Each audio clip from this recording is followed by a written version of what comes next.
Good morning. Welcome everybody. We're about to get started. We have an exciting program for us today. And we have us with us today, Mr. J. DeWitt. He's the Chief Development Officer with the Aviation Department. Before we get started, we can go around the room. If you can introduce yourselves and name which firm you're with. Thank you. My name is Calix Harrell. I'm with Intertech PSI Geotech Consulting. Deborah Russell. I'm with City of Phoenix and the Design and Development, Construction, Design and Procurement Department. And I'm a contract specialist, the team lead. Hi, Jenny Bixby with AECom. Ronnie Thepano with HDR.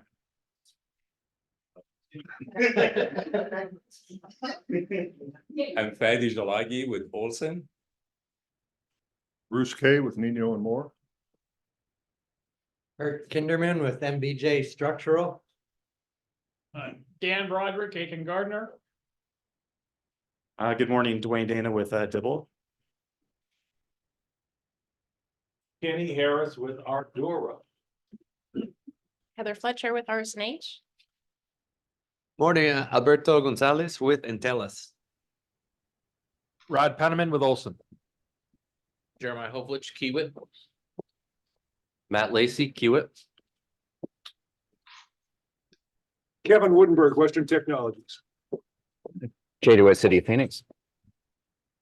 Bob Stanley, Gannett Fleming. Greg Haggerty with Dibble.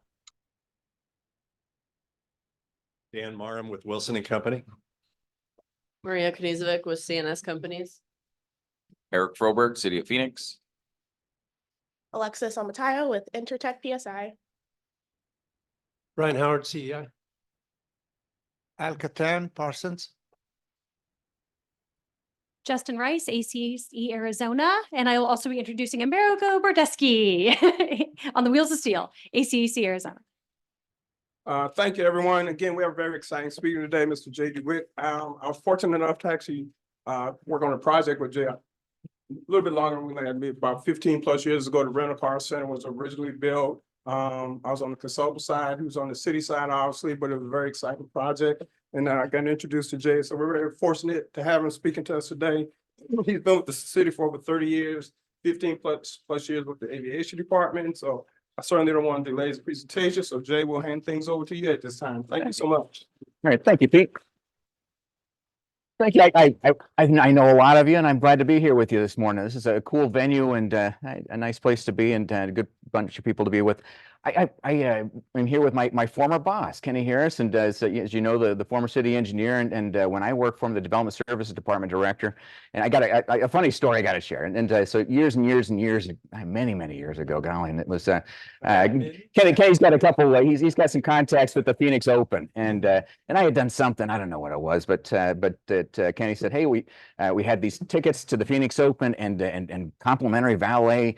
And I want you to take these, and there's two of them, and you go have a good time. And so it was a Saturday, I think, and I took my neighbor, and he's a big golf fanatic, and I got to tell you, I drove, it was a 1992 Mazda 626. And it wasn't that long ago. It was an old car. It was a very old car, bunch of dents and scratches and stuff. And it was what I could afford. My buddy and I, we drove down to the Phoenix Open, and we went to the complimentary valet. And I'd never valeted a car before. I got something like a religious objection to valeting a car. It's the easiest thing I do all day is park my car. I'm not going to give it to somebody else to drive for me. Anyway. We get in this line, and this line is Bentleys and Maybachs and a Ferrari and a Lamborghini, and then you got a 92 Mazda 626 with a bunch of scratches and dents on it. And we're coming up, and I'm going, these are not my people. I got anyway, getting close to the front of this line, and I noticed that they were going around these cars, and they're like, there's a small scratch over here, and then it looks like there's a little bit of something on the tire here, a little schmutz here or there. And I get to the next car, and they get to my car, and they got a card, and they just said, just go on through, man. You got a rough, if you want us to pay for some stuff, if you need, here's some money. We usually take some tips, but here you go. We had a great time, and to this day, the first and only time I've been to the Phoenix Open, and they treat us like good folks. So thank you, Kenny, and thank you for being a good boss for me all those years ago. I want to tell you about what's going on at the airport. And first, we are back open for business. By golly, did you hear about this pandemic? It was a big deal. And this is airline traffic. And there in the early part of 2020, dropped down to something close to zero. It was a 96% reduction in traffic. And it came back very slowly. We wanted to get back to this dash line here, which was in 2019 where we were. And so yellow line represents Phoenix, and then you got all of the other large hubs in light gray.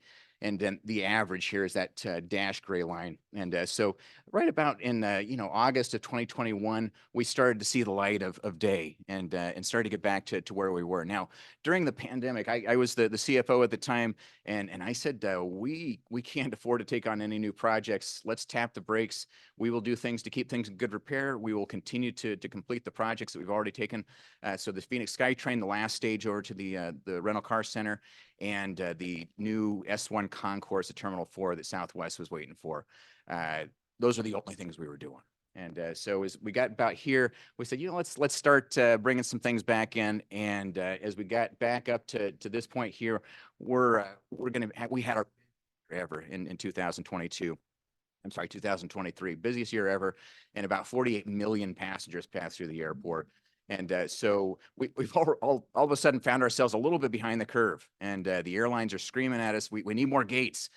We need more terminal processor space. We need more airfield. And so we are pedal to the metal working to get things moving. And one of the things that the pandemic brought, and actually was something that was happening a little bit before the pandemic, and going back to 2015, we were about 60% origination and destination traffic. That's important for a number of reasons, not the least of which is that those are people who come here and spend money, and we want that kind of traffic. 60% is a good number for a large airport. And but for this group and for my purposes in development, origination destination traffic means that they're getting off an airplane, they're getting out of the terminal, they're getting on a curb, they need roadways, they need rental car centers, they need parking facilities. These are people that need stuff at our airport. They're not connecting traffic. It's that connecting traffic over here. All they need is a terminal, and they get off that airplane, they get off their gate, they go to the next gate. So what you see here, and you probably already skipped down to the bottom here, is a trend of gradual growth in that O&D. Now that O&D traffic, again, good traffic to have, but it's traffic that demands a lot on your airport facilities. And so we've had to, again, really pedal to the metal, getting airside, roadside, and terminal facilities to accommodate this kind of growth. So we are, this is what pedal to the metal looks like. $2.7 billion. Let me just tell you, I mean, last year's 5-year CIP was 1.2. So this is more than double of what we've got from last year. And where it comes from, y'all don't care much about that, I think, but I'll just for my benefit here.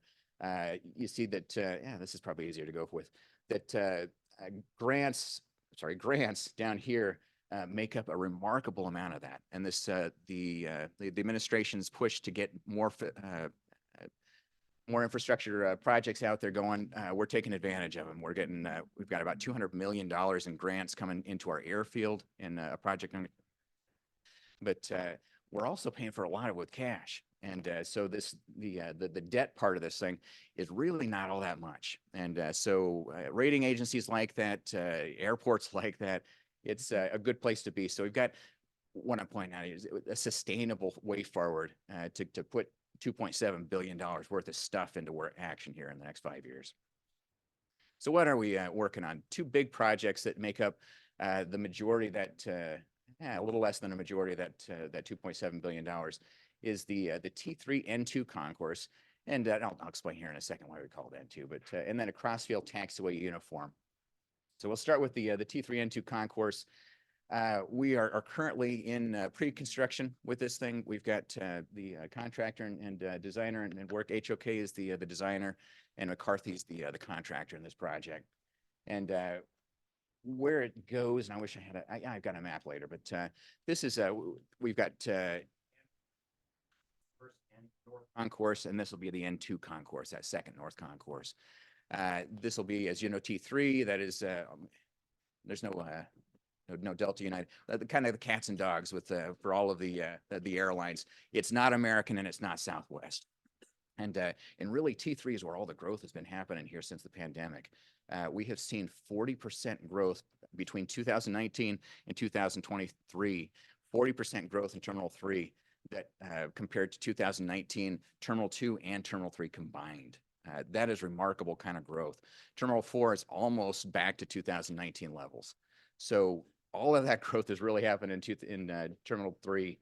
So what this includes, there's some enabling stuff. And when you're working with an airport that is really hemmed in by, on the north, a railroad, on the south, the river, on the east and west, you've got the two freeways. Everything, we're built out, and everything that we do from now on means that something else has to be demolished. And so we're having to get rid of what we call the barns. Anybody been to the barn at the airport? Yeah, a couple people. Yeah, you've been to the barn. Why do we call it the barn? It looks like a barn. We painted it red, for heck's sake. But so we're getting rid of the barn. We're getting rid of a gate. These are preliminary things that we have to do before we can even start to get into grading and drainage on this thing. So there's also a mail sort facility from American Airlines. There's an access gate. So this is a big project for us, and it'll probably look something like this. I'm hoping that it's a little easier. This long finger-like thing. If you've been to Dallas Fort Worth, you know these are kind of hard for people to navigate. But 6 gates is what we're planning on. Of course, there'll be some food and beverage and retail here, and a connector that takes you from the Terminal 3. And so another thing, though, is that this will connect airside to Terminal 4. So Terminal 3 and Terminal 4 will be connected with an airside connection with moving walks and things like that. This is huge for the airport, as you can imagine. And has anybody ever had to connect? Yeah, you probably haven't connected. You all live here, but connecting flights that come into Terminal 4, if you have to connect to Alaska from American, today you have to go out of security, get on the SkyTrain, go over to Terminal 3, go back through security, and get to your gate. That ain't convenient. It makes for terrible connecting times for the airlines. So this would connect you directly to that gate. So you got connecting flights, but I say even more so is the flexibility that gives us to get an irregular operations that comes into to one terminal. You know, if an American Airlines flight is coming in and they just don't have any gates available, we can park them over on Terminal 3. That passenger gets over to Terminal 4, picks up their bags, and heads out. So the operational flexibility that gives us for the airport is tremendous. Can't be overstated. In addition to that, and you know how terminals work, and it's not just gates. Anytime you add a gate, you've got to add some processing capacity on the Concord and the terminal processor. So we're looking at and making improvements today, in fact, on the security checkpoints and the bag handling system and ticketing. All of these things have to be in place before you add that gate and the capacity that it brings with it. So this is kind of what it looks like so the processor is here, and the N1 concourse is here, and so this will connect this way on the east, and you'll have those 6 gates, or we can put some Group 5 aircraft over here and have fewer gates available to us. That connector will come right off of this connector here and go to Terminal 4. So schedule, we are right about here. And well into design, and we are looking to open this thing toward the end of 2027, preferably earlier. I can tell you that Frontier Airlines is growing gangbusters and really wants those gates yesterday. So if we can get that thing any earlier, we certainly will. But one of the troubles that we've got is these enabling projects that you can see is critical path before we can get even started. We've got to get these things out of the way, and before we can get them out. Something new. Crossfield taxiway uniform, and this is today we have 3 crossfield taxiway. We've got Romeo, Sierra, and Tango, and those are all on the east side, and it connects our north airfield to our south airfield, and these are critical, you know, and so it allows us to use the entire airfield and get people from north to south and south to north, and this is what will be on the west side, and really the only west side connector that between the 2 airfields. And so this is an airfield project primarily, but as you're going to see in a second, it is really a road project in scope. And so this is where it goes, taxiway uniform, and eventually we'll have a taxiway Victor, taxiway V, RSTUV, and that will connect over here.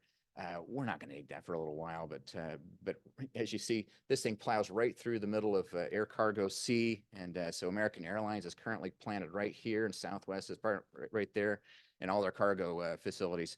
So we're going to have to demolish this, move American. We're going to have to reshuffle all this. Again, anytime you build something new at Sky Harbor today, it means that something else is going to have to move. But you see, all the spaghetti of roads that we've got up here have to move and fit into these two bridges that we're building to accommodate the taxiway. The taxiway will go over the top, much like Romeo, Sierra, Tango do today. We'll go over the top of the roadways. And the schedule looks a whole lot like that first one we just looked at a second ago. That we've got these enabling projects here that we've got to get some stuff out of the way before we start. And then this thing all wraps up in 2027. Again, this is a project that the airlines would have liked yesterday, and this means less time taxiing. It means less fuel burned. It means less time for you and me sitting in an aircraft waiting to get across on another otherwise crowded taxiway. And phasing, this is I'm going to go through this quickly, but this is how it goes today. And so you see the directions here, Sky Harbor Boulevard, and it's messy, and you all civil engineers, you understand how and why we need to have these things skip or flip rather. But all of this is going east, and all of this is coming west. We are committed to maintain all those movements through the whole project, and it's not going to be easy. So and what you're looking at, this is the cargo building that we're going to have to take half of out. And this is our facilities office here. And so the first thing we got to do is create this this bridge for the taxiway and create this movement here, and that'll allow us to close that road. Second, we got a second bridge that will accommodate this movement, and then that opens it up for these roadways to go through that bridge also. Did y'all get that? Okay, that was it. It's complicated. An animation. I'm going to talk to our contractor. Maybe they get an animation together for us. But that's how it's going to work. And so in the end, we've got this nice bridge that goes over the top of all the roadways that go underneath it. And of course, that's what the taxiway is. And so again, a primary is this is an airfield project, but there's a whole heck of a lot of roadways. And again, our commitment here is that we're going to maintain all those movements through the whole project. So what's going up? We've got, again, $2.7 billion worth of stuff. What I just showed you, about $700 million for that, the terminal project, the concourse, about $300 million, and or a little more than both of those, but $300 million for the taxiway project. So $1.7 billion of stuff here. These are some things coming up here in the next few months. Solar covered parking shade structures. And I'm going to show you a couple of pictures. That one's on the street today. I can't talk much about it because Eric will get mad at me. But next, passenger boarding bridges. These will be at Terminal 4. And we are, and it's replacing old passenger boarding bridges. These are big boxes, but real expensive boxes that have to move back and forth and interact with the aircraft. Taxiway Alpha, and this is a project. I'll show you where it is here in a second, and then Taxiway Charlie. So this is the map. Generally, Taxiway Alpha is up here. We are redeveloping this whole north end. If you were to drive down Air Lane today, and this is Air Lane right up here, you would see a lot of old hangars, some look like burned out stuff. The fire department has a big kind of fuselage that they practice on up there. Not the highest and best use. I think we can all agree that. So we're going across the top here and going to redevelop all of that and bring in new cargo first of all, and then hangars across the top. Starting with this development up here. And these are old T hangars that were about 50–60% vacant. And when things get vacant in the airport, I want to, because Eric's here and he's going to take this back, but the downtown moves in. And so you got the fire department. They're like, hey, we've got some junk that we need to store. And they're like, well, take it over to the airport. I'm like, hey, we got some stuff we got it. So everybody's got some junk stored up here. And again, not the highest and best use. They're paying $0.00 for rent. The FAA hates it. So we're going through to redevelop all of that and move some of that west cargo being smashed over here or up there. So part of that is this taxiway alpha that we're going to have to put to concrete and build out. So that that this is all viable. Because right now, you know, you got the fire department CERT program up there that they've got chairs and tables stored in our hangars. They don't need access to the airfield, so it's not such a big deal. So that's taxiway alpha. The Tracon building. Speaking of old stuff, we got a haunted Tracon building. I don't know if it's haunted. I assume it's haunted, but it's as you're driving down Sky Harbor Boulevard, you'll see it off to the right. It's got all these antennas sticking off the top of it. It's empty. It's been empty for a long time. It's got asbestos and lead and who knows what all. But we're tearing that down and going to build out the apron and the taxiway up there. Of course, you're familiar with the taxiway uniform there. Got a little roadway project here that it's hardly worth mentioning. But these green boxes here represent these solar covered parking structures. And this is, it is kind of the 100% solution in today's environment. Everybody loves these things. First, it's solar. Who doesn't like solar? It's we got the sun not on a great day like today, but usually it's a great thing to have. But these solar parking structures, let me show you what these things look like. We've built these out. We kind of got a pilot program over at our headquarters building, but they provide shade. Who doesn't like shade? Shade is great in this this environment, not on a day like today. But the shade and then the solar on top of it, and of course the solar comes down and feeds into EV charging. So you get EV charging. What we're talking about at this location and this location, this location at 24th Street and 44th Street would plug into our Phoenix SkyTrain and power the Phoenix SkyTrain propulsion, which is fantastic. So really nothing. There's really nothing to dislike. There's everything to like about this project. Everybody can get on board with this thing, and we got a grant for it to make it. Can it get better? so we got a grant presently for about $20 million, and I say about exactly $20 million. And the FAA has reached out to us and said, hey, can we put some more money to this project? This is exactly the kind of thing the administration is looking to support. It is exactly the kind of thing that our airport's looking. We're looking to get to net carbon zero here in the next 10 years.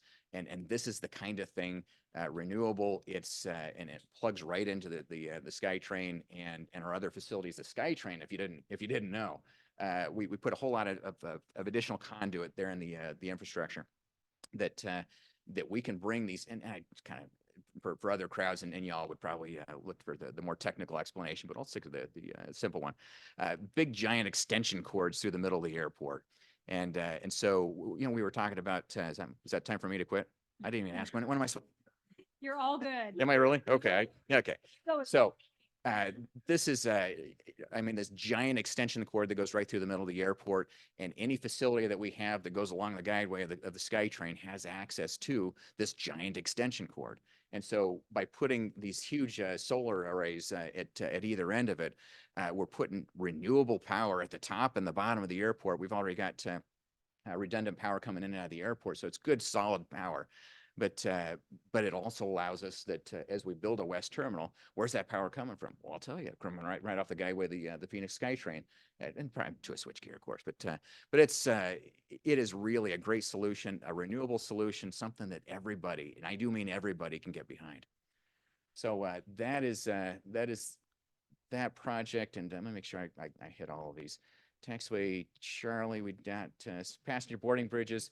That N4 concourse here is we've got some old jet bridges, and I'm not joking. One time there was a passenger, they were all deboarding, and the jet bridge just kind of sunk about a foot, which isn't a big deal. I mean, but it is kind of a big deal when you consider that they had a whole bunch of people on it. So that we're looking to replace all of those. And they're about 2.5. Everything, the construction prices on everything went up by about 3 times, didn't it? And so we'll say about $5 million each is what these things are going to cost. And so that's another project that we're looking for grants. We're looking for grants on all of these things, but I don't think we're going to get it. And that's it, folks. I am glad to answer any questions, and Eric will tell me if I'm answering too many questions, but any questions about these projects or anything else at the airport?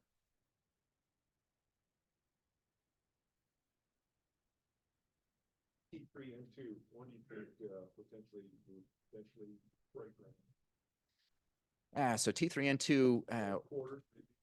yeah, so breaking ground is going to look different on T3N2 because it's going to be an enabling project. We're going to have to build the not security checkpoint, the American Airlines Sea Point, the mail sort facility. And so that's being constructed over at the old T2 EDS. And so that'll be this summer, actually. Yeah.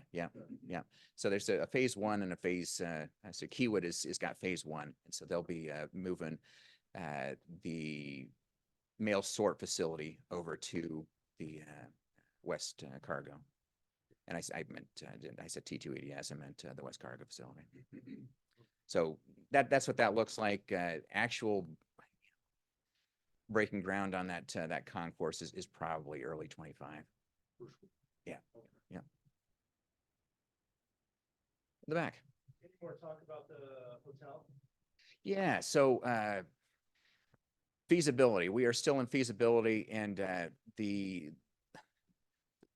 cost of construction is increasing at a much more rapid rate than room rates, and so what was started as a gap like this that we were trying to bridge has just gotten bigger and bigger, and so we're a little bit upside down on that project. What it looks like, we still want an on-airport hotel. It's probably going to be in a west terminal, the new terminal that we can build new. Building old and having to redevelop around that old terminal was going to be expensive, and it's just getting that gap's getting bigger and bigger. And so a west terminal hotel is probably the most feasible of our next option. Right. Oh, sorry, TP. Jay, back about a couple of years ago, they were talking about relocating their air cargo facilities and international guard and all that.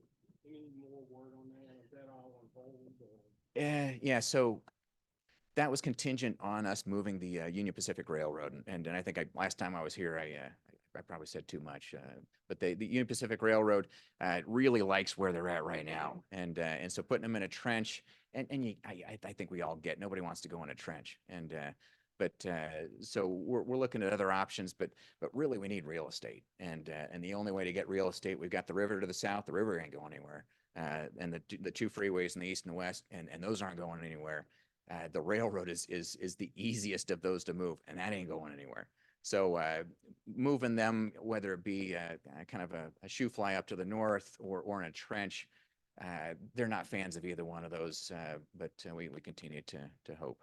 But that's really the next horizon, and if we're going to have the National Guard expand and or move cargo someplace, it's going to be because we struck a deal with the Union Pacific.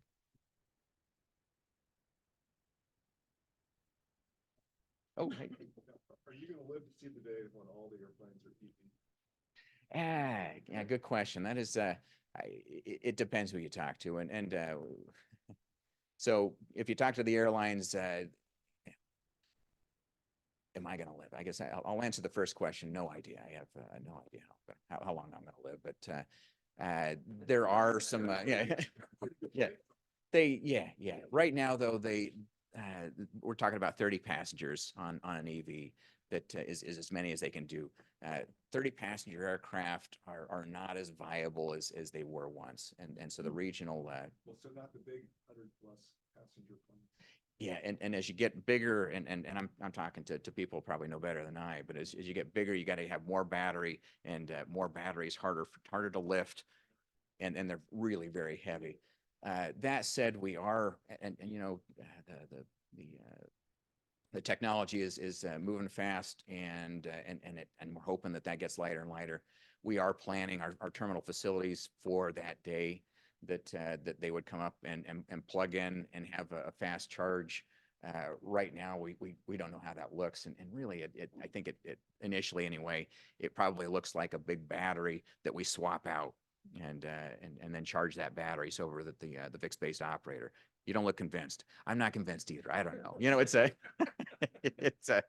it's a tough proposition. I think I drive an electric car, and I can tell you, I get really nervous when that car gets down to like 30 or 40 miles, and I don't know where I'm going to charge it. So, airlines are facing that same kind of thing, and the technology just isn't there yet. Yeah, exactly. We got, yeah. Got to put it down just a peak. I think they got a charger there. Yeah, and I don't know. Yeah. Other questions? Yes, sir.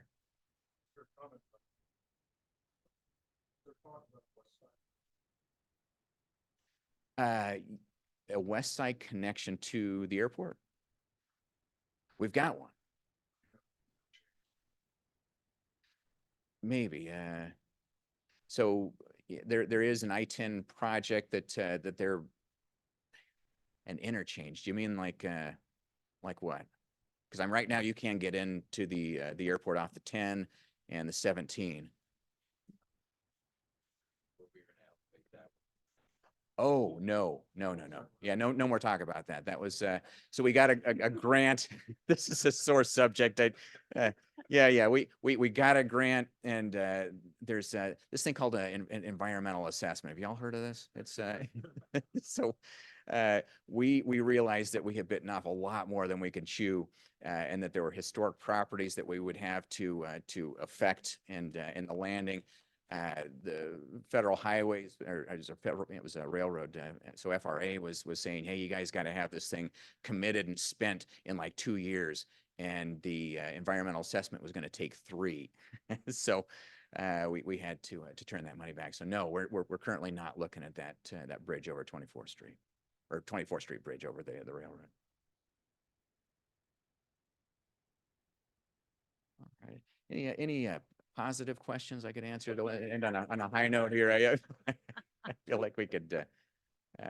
Anyway, I'll end on this, and that the airport traffic is seeing records. We are growing to accommodate that traffic, and we appreciate everything they're all doing to help us continue to build and keep the airport where it needs to be. So thank you.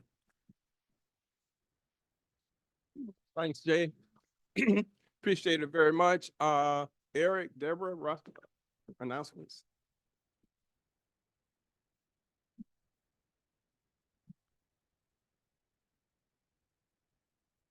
Okay, I have several projects upcoming for advertising.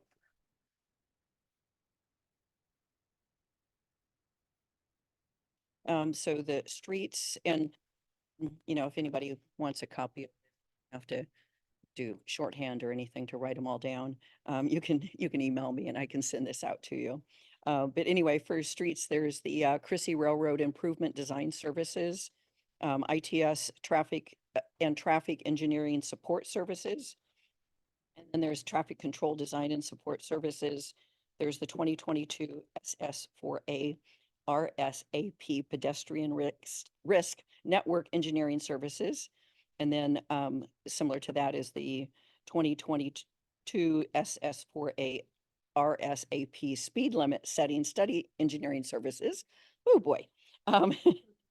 And then there's the RSAP SS4A Revisioning Indian School Road Engineering Services. And then I'm going to move into the Water Services Department. There's the Cathodic Protection System Condition Assessment, Water Remote Facilities Engineering On-Call Services, Toxicity Identification Evaluation Engineering Services, Concrete Reservoir Rehabilitation Program Engineering Services. And I think that there might have been a couple more water services projects that aren't on here, but this gives you a little bit of an idea. The one thing I'd like to mention is I know that everybody is signed up for our newsletter, right? Yes, you are. Anyway, we're in the process of keeping our selection panel refreshed. And so for anybody that would like to be on it, if it's been more than 2 years since you've gone through our selection panel training, we would certainly appreciate you guys signing back up for it.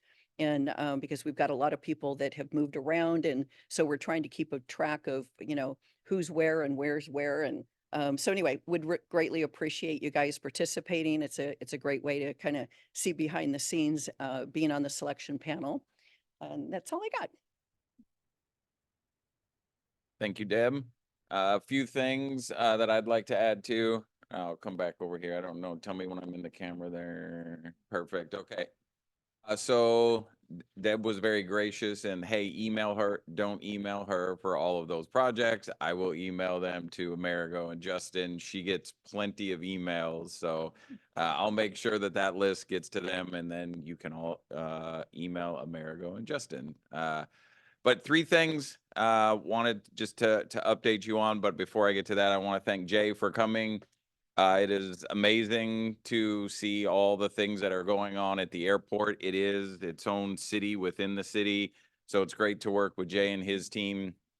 They do a great job. They're very self-sufficient. They only come to me when they really need things, and that isn't very often. So I appreciate the work that they do. As you can see, it's very logistical, the work that they do, right? Like he talks about, to build something new, they have to take something down that is already there, right? Because of the space that they have. So someday maybe there will be a trench or something and we can expand north, but until then, they're doing a great job. Presentation. Three things. So next week or next month, luckily, the timing is good. The next presentation will be from streets and street transportation. And as you've probably all heard, there is a new street transportation director. So Joe Brown will be here and we'll be giving the updates. So you'll get a chance to meet him. So I'm sure we will see a lot of people for that one. Of policy note, one that maybe doesn't impact ACEC directly, but does impact the construction industry is recently, and you may have seen the city council passed a local prevailing wage. So that will go into effect starting with projects solicited from July 1 and beyond at the fiscal year kind of going forward. So that's a logistical fun one for me, being that the labor compliance team reports to me. So we went from basically just Jay's projects needing labor compliance to a lot more projects needing labor compliance. So we'll see how that goes. And I just went, the most exciting of the news, not that labor compliance and local prevailing wage isn't exciting, but I don't think I've been here since the GEO bond pass. So I know we talked about it a lot at the end of last year in October and November, kind of coming up to, well, the voters believed in the projects that we put in there. So there is another $500 million worth of projects that we have 5 years to get out. If the $10 billion CIP wasn't big enough, here's another $500 million. So I've started to put together, I was very focused on the prevailing wage ordinance at the time, but now that has since passed, now I can focus on the GEO bond and the holidays and all of those things are behind us. So I've started the internal meetings with the departments that have projects.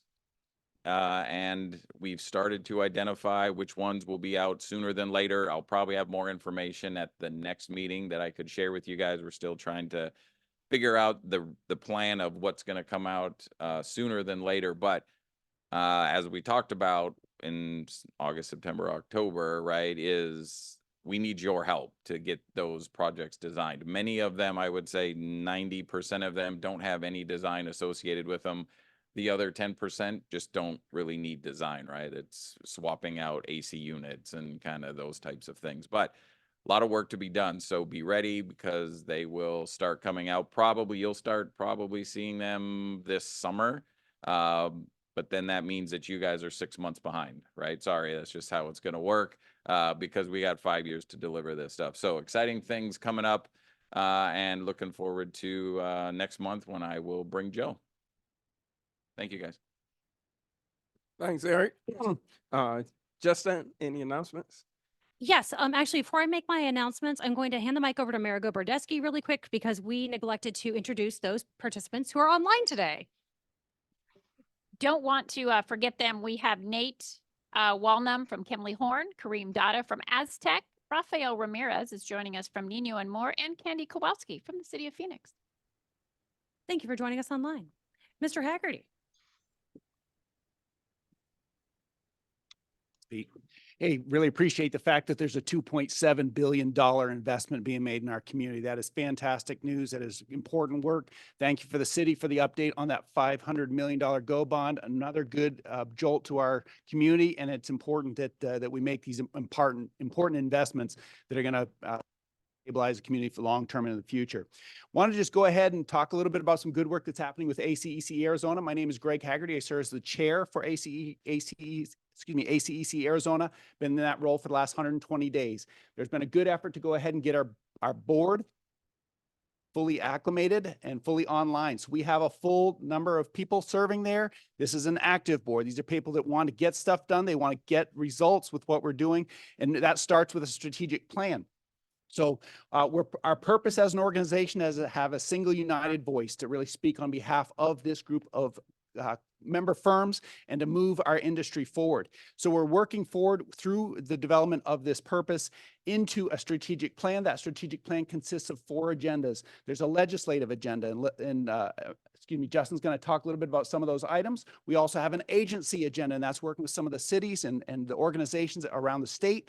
We also have a collaborative coalitions and communications agenda to make sure that we are teaming up with the individuals that we need and teaming up with the organizations that are going to get the best results and making sure that we're communicating with member firms. And ultimately what that's going to do is lead to coming to a point where we get the priorities that are coming back. So we've just had a number of roundtable with summer firm leadership. We just met here in this office. We had about 40 people in the room from many different firms looking at helping us set some priorities and testing what the board is doing. But we're also going to Tucson tomorrow because this is a statewide organization. And then the week after, we're going to Flagstaff. So with that, we're going to have a really good impact. We're going to go ahead and have a really good plan. We're going to have some action items that are going to drive the actions we're going to take as an organization to make sure that our voice is heard and the good positive results come from it. So looking forward to your engagement and your lift as we move forward from there. Thank you.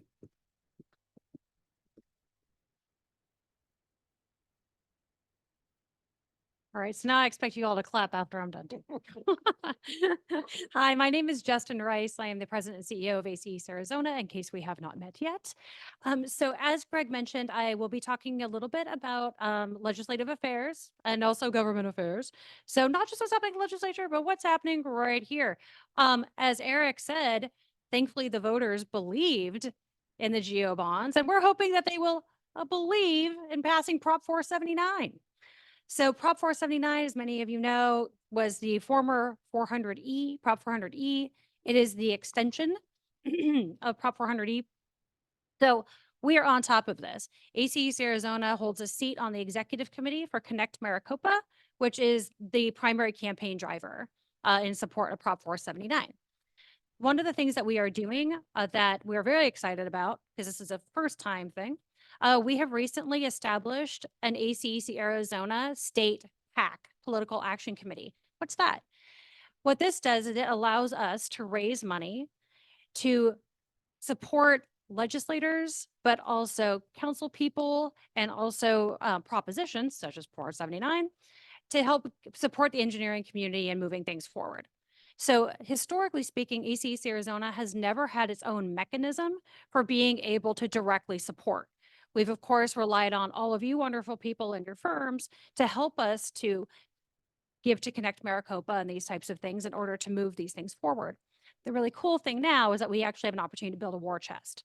So that's what Prop 479, that's what we're doing with Prop 479. Sales pitch for these little plaques on the table with the QR code, that actually takes you to Donor Box. So if you are interested in donating any amount of money, $10, to our support of Prop 479, that will go into our PAC. And that helps us to raise money and then help support that campaign. So if you are interested in doing that, either as an individual, if you'd like to take that back to your firm, we'd be most appreciative. And just to let you know, we've already raised $80,000. So not too bad out of the gate. And this is about 4 weeks in. So we've got some grant monies, we've got some local donations. So we are actually off and running. Quickly pivoting over to legislative agenda. A couple things to watch for those of you who do. House Bill 2253. Why is this important? This is being sponsored by Justin Wilmoth. And what this does is extends the Board of Technical Registration following their sunset review for 8 years. So they're going through their sunset review right now. Some of you may have heard the scuttlebutt about that. So the sunset review determines whether an agency will continue and for how long, whether an agency will close altogether, or whether there will be some revisions to that agency. This bill, 2253, supports the extension for 8 more years. So that's very important to our licensure. That's very important to our state. House Bill question mark right now. This is actually an important one. I will be sharing the number with you as soon as this bill drops. But what it is it restores the technical seats to the Board of Technical Registration. So as you know, a few years ago, some of the technical seats were scratched and we had a public majority come in. So what this does is it actually adds another engineering seat, another architect seat, and then the home inspectors have never been represented, so it would add another seat for the home inspectors. So this is something to really keep an eye on. One thing that we've been definitely short on are engineers. So this will be an excellent opportunity, and I'm just going to put a plug in now. If this bill gets through, we are going to need nominations to the governor's office for those who would like to sit in that engineering seat on the Board of Technical Registration.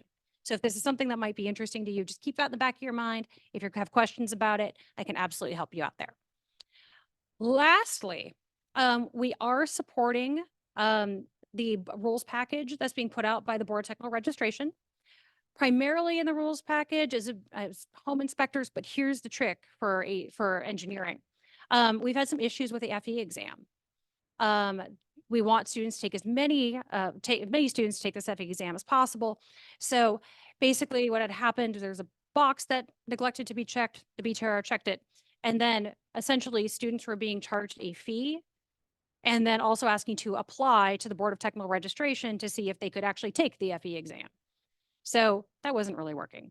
So we said, hey, let's just not do that. We need to be encouraging people to take this, not discouraging people to do this. So in this rules package, what it does is it eliminates the pre-approval process from the BTR.